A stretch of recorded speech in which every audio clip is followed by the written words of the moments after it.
Unë në emrin të organizatës dhe shoqatës armijë dëshmorë dhe invalidëve ju urojmë festat e nëntorit, 4 festat të cilat janë këtë muaj. Festa vitit 1444 ngjitja e flamurit në Krujë nga Skënderbeu, shpallja e pavarësisë së Shqipërisë në vitin 1912, datëlindja e komandantit legjendar Adem Jasharit me 1955 dhe dalja në skenë e ushtrisë shqiptare të Kosovës. Ne edhe njëherë ju urojmë gjithë qytetarët të Kosovës, familjet dëshmorëve, invalidëve dhe veteranëve këtu festat nëntorit.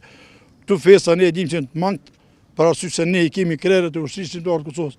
Në Hag, pa drejtësisht këtu duke mbajtur atje, nga një gjykatë, si ja ka vlerë disa gjykatë, po ja që na ndodhi kjo neve dhe ne shpresojmë dhe besojmë se në vitin e ardhshëm do t'i presim këtu festa bashkërisht me ta. Edhe ne faleminderit shumë respekt.